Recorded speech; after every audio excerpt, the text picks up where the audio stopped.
भट्टी साहब, ये सच्ची मुच्ची लड़ाई हो गई है जरदारी साहब और बिलावल भुट्टो की, वजह क्या है? देखें, ये लड़ाई ना होगी तो आप इस वक्त कहेंगे तरीके इंसाफ को कॉर्नर कौन कर रहा है? तो सिलेक्शन कमीशन, वो माफी चाहता हूँ, वो इलेक्शन कमीशन ने सारे पार्टियों के ऐसे इलेक्शन होते हैं, इसको क्यों किया था? ये मीडिया कवरेज लेने के लिए। ये पहले मोहतरम नवाज शरीफ और अशवाज शरीफ गुड कॉप बैड कॉप थे, अब ये जरदारी साहब ने जगह ले ली है। मैच टोटल फिक्स है। सिर्फ और सिर्फ इनकी ख्वाबों में इनको जागते हुए एक ही खौफ है तरीके इंसाफ का कि उन्हें साइड पे करें। बाकी मौलाना साहब हो, आसफ अली जरदारी साहब हो या नून लीग हो, एक ही पेज के मुख्तलिफ। नहीं, लेकिन पीपल्स पार्टी को क्या खतरा है पीटीआई से? वो तो सिंध में ही होते हैं आमतौर पर, वहां पर वो सेफ हैं, उधर तो पीटीआई उन्हें कोई प्रॉब्लम उस तरह से नहीं कर रही, तो उन्हें क्या इशू है पीटीआई से? देखें, पीटीआई इन केस अगर लेवल प्लेइंग फील्डिंग सबको मिलती है, जैसे मुस्लिम लीग नून को मिली है, जमात इस्लामी को मिली है और मिलनी भी चाहिए, अगर वो आते हैं तो डू यू थिंक जो अरबों रुपए के 1100 अरब के केस इन्होंने नैब में खत्म किए हैं, ये खत्म कर जाएगा और मुल्क से डकार मारे बगैर भाग जाएगी? यहाँ पीपल्स पार्टी हो या नून लीग हो या कोई भी हो, इन सबको हिसाब देना है। इनमें से अगर आज इमरान खान को माइनस कर दें तो ये फिर शायद एक दूसरे के साथ दस्तों गिरेबा हो। जब तक इमरान खान सियासत में है, इनमें उस वक्त उतना बच्चे जिनसे नहीं डरते जितना ये इमरान खान के नाम से डरते हैं। देखे ना पूरे टीवी पे जब इन्होंने वो फीड कराई स्टोरी, पता नहीं मान का किसी का इंटरव्यू, तो इमरान खान की तस्वीर चला दी। वैसे मैं और आप जुर्रत कर सकते हैं? जो उसकी तस्वीर से डरते हो, उसकी आवाज से डरते हो, उसकी आवाम में मौजूदगी, इनके लिए क्या मैसेज होगा? आप खुद ही बता रहे हैं। अच्छा, लेकिन भट्टी साहब ये फरमाइएगा कि जो जरदारी साहब के जिस इंटरव्यू के बाद ये मसाइल पैदा हुए हैं और जिससे दोनों बाप बेटा को अलग अलग जहाज पे इमरजेंसी में दुबई जाना पड़ा है, उस इंटरव्यू को आपको पता है कि वो हामिद मीर साहब ने किया था, और हामिद मीर साहब जो हैं उनका ये कहना है कि उस इंटरव्यू के बाद जरदारी साहब की और बिलावल साहब की आपस में गुफ्तगू भी हुई। वो अभी भी एक टीवी प्रोग्राम में वो सारी गुफ्तगू भी बता रहे हैं। तो क्या आप समझते हैं कि सियासी जो मुतजाद राय है वो तो कहीं ना कहीं हुई है, जो जरदारी साहब भी अचानक से पीछे चले गए हैं?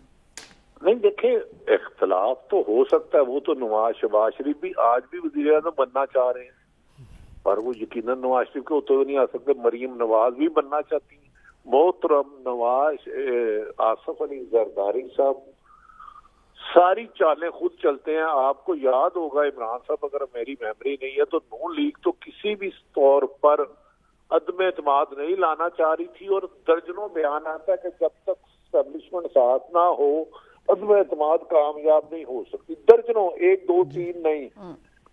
तो जरदारी साहब ने लिया था ये। अब ये जान के तासुर दिया जा रहा है कि पीटीआई क्योंकि पूरे मुल्क में कैंपेन नहीं चला सकती।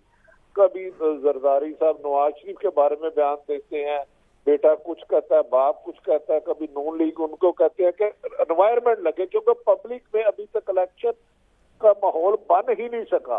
अच्छा, भट्टी साहब, लेकिन एक चीज है, भट्टी साहब एक बात ये भी है कि पहले भी माजी में 2-3 ऐसे वाकयात हुए हैं कि जिसमें लोग कहते थे, बहुत सारे तजियाकार भी कहते थे कि ये नहीं होगा, लेकिन वो चीज़ें होगी। तो क्या आप समझते हैं कि इसी तरह से, जिस तरह से बेशक इस वक्त तक माहौल नहीं बना, लेकिन क्या ठंडे ठार माहौल में भी गर्मा गर्म इलेक्शन हो जाएंगे?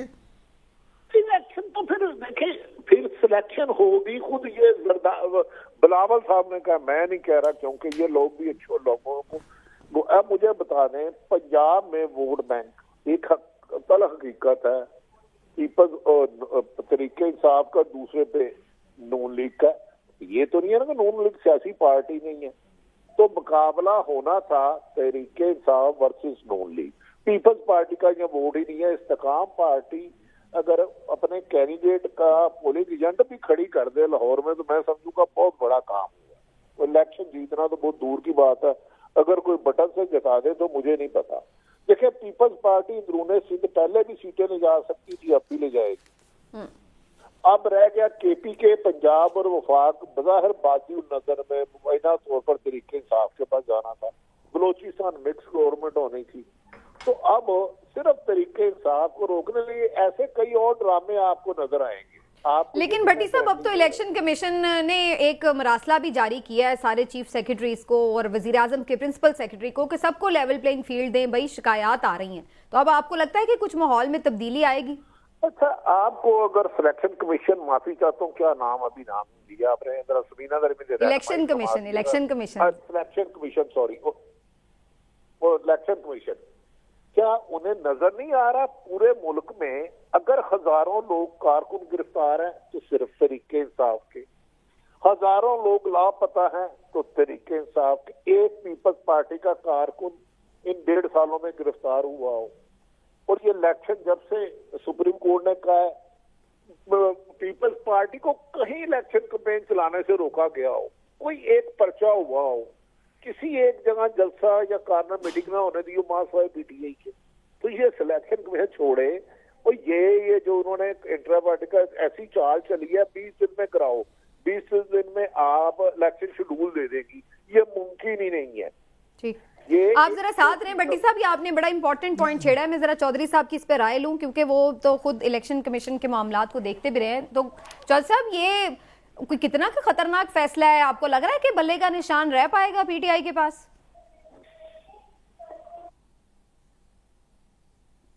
नहीं, अगर तो ये फैसला सस्पेंड नहीं हुआ, इस्लामाबाद हाई कोर्ट में जो है ये पहले भी शिकायतें हैं पीटीआई को कि उनके जो फैसले हैं वो बड़े लेट आते हैं, बल्कि आज एक एप्लीकेशन दी है उन्होंने कि एक केस उन्होंने वापस लेना है, तो वो शायद कोई साल डेढ़ से पेंडिंग पड़ा हुआ था, तो उस पर भी फैसला नहीं हुआ।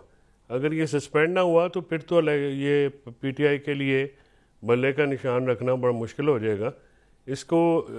और इलेक्शन कमीशन ने मेरी ओपिनियन में तो बहुत ही ये अपनी स्कोप से बहुत ही आगे बढ़ के कहा है। उनका तो इंट्रा पार्टी इलेक्शंस में एक सर्टिफिकेट होता है कि जो इलेक्शन है वो हो गया जी, आप रखें।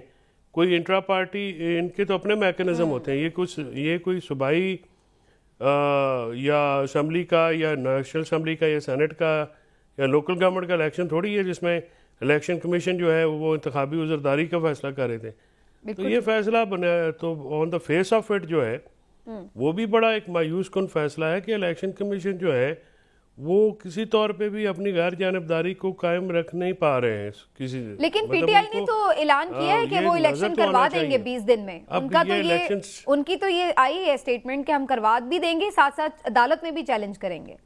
करवा पाएंगे क्या? और क्या इमरान खान उसका फिर चेयरमैन रहेंगे? 40 दिन में वो तो चले करा देंगे, लेकिन नहीं, वो इशू ये है कि ये इलेक्शन कमीशन का काम नहीं है ना जी। एक चीज़ जो आपके स्कोप में नहीं है आप उसको करें, या तो फिर सारी पार्टियों के इलेक्शंस आपने देखे हैं, सारी पार्टियों के फंड्स आपने देखे हैं, सारी पार्टियों के फंड पे आपने फैसले दिए हैं इलेक्शन से पहले, तो वो तो नहीं हुआ। तो ये खास जो सामने नज़र आ रहा है डिस्क्रिमिनेटरी एक ट्रीटमेंट जो है वो तो बड़ा ऑब्वियस है और नजर तो आ रहा है भट्टी साहब। लेकिन अब बात ये है कि एक पार्टी को डिस्क्रिमिनेट किया जा रहा है। लेकिन फैसला तो जिंदे है ना, तो ठग भूखे नहीं मारते। आप बादशाह आदमी है, मुझे बताए फॉरेन फंडिंग केस है मुस्लिम लीग नून का, पीपल्स पार्टी का, उसका फैसला हुआ है वो भी सिर्फ पीटीआई के खिलाफ। और उसके बाद तौहीने इलेक्शन कमीशन, अंदाजा करें पीडीएम 1.5 साल यही कंपेन चलाती रही कि इलेक्शन नहीं सिलेक्शन है, सिलेक्टर है हमारा, इमरान खान से मुकाबले नहीं, जो उसको लाया उससे मुकाबला। वहां तो इलेक्शन कमीशन ने कोई नहीं दिया। और तमाम पार्टियों का मार्क्सवादी जमात इस्लामी के वैसे इलेक्शन होता है, कभी उसको बुलाया क्या? इलेक्शन कमीशन ने ये कहा कि एक मुजरम को किस तरह आप प्रोटोकॉल दे रहे हैं? ये छोड़े, पहले दिन से तरीके इंसाफ के चेयरमैन बाशगाफ लफ्जों में कह चुके हैं कि ये मौजूदा इलेक्शन कमीशन नवाज शरीफ के नहायत करीब सईद मेहंदी के दामाद है और उनकी सरपरस्ती में होने वाला हर इलेक्शन मुतनाज़ा रहा। क्या पूरे पाकिस्तान में मासवाए इलेक्शन कमीशन के 25 करोड़ आवाम को ये नहीं पता कि सिर्फ तरीके इंसाफ के खिलाफ इंतकामी कार्रवाई हो रही है? मुझे बता दें, लाहौर में आपने तरीके इंसाफ का कोई जलसा, कोई जुलूस पंजाब में देखा?